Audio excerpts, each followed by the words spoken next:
It is just so frustrating, isn't it? You spent weeks, maybe months, building this airtight case. It's backed by all the analysis in the world. And then, nothing. It just falls flat in the boardroom. Well, the reason is almost always a critical gap between your analysis and your influence. And this gap, well, this is what we call the expert's influence trap. It's that painful reality that having all the expertise, being 100% factually correct, a lot of the time is just not enough to actually drive change. Let's look at a classic example of this trap in action. Okay, so picture this. A team is in the middle of a huge presentation. They're promising $50 million in savings. They've got this mountain of data. It's all packed into this incredibly complex spreadsheet. But the COO, she's not impressed. She asks one simple but totally devastating question. Where does that number come from? And boom, just like that, the entire proposal is dead in the water. See, that right there? That's the expert's trap. The team's incredible analytical rigor actually became their biggest weakness because they couldn't just communicate it clearly or defend it simply. They fell into this trap of believing that the quality of their data would just speak for itself. But here's the thing, it almost never does. So the big question is, how do you escape this trap? Well, you build what we call an armor of rigor. Now, this isn't just about being right. It's about structuring your analysis in a way that is totally defensible, completely transparent, and, this is the crucial part, co-created with the business. And the key tool to do this is something called the opportunity sheet. Think of it as the perfect antidote to that complicated, impossible-to-read spreadsheet. It's a simple one-page template that forces you to have radical clarity. It transforms some vague idea into a verifiable, financially sound benefit that the business can actually understand and get behind. So the opportunity sheet distills your entire idea into just 4 parts. First, the description, just a crisp, clear summary of the problem and your solution.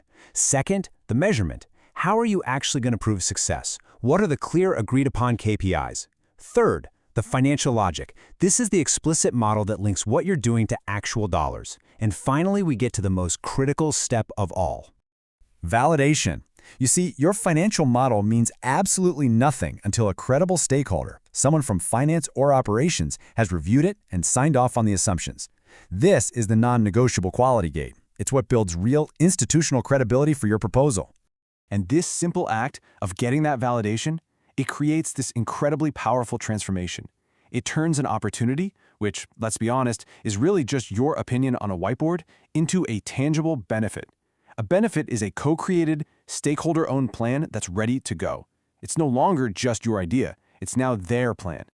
Okay, so you've done all the hard work. You've got a folder full of these validated benefit sheets. Your case is as solid as it gets. You're all armored up. But what happens when even that isn't enough to get a yes? This brings us to the second and much more nuanced part of the framework. Because it turns out, it's not just about the rigor of your case. It's also about the art of its delivery. You see, how you communicate your idea is every bit as important as the idea itself. And as a leader, your language has to be just as strategic as your analysis. This spectrum of strategic language is a really powerful mental model to have. On one end, you've got blunt precision. That's kind of the engineer's default, right? It's perfect for technical specs, but in a negotiation, it can really create conflict. On the other ethical end, you have something called strategic ambiguity, which intentionally uses more flexible language to create space for different groups to agree and just move forward. The whole key is to choose your style with intent.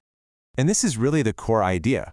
Communication isn't just about sending data from one person to another, it's about managing perception. Your words literally frame the reality for your audience, and choosing the right frame can be the difference between getting a yes or a no.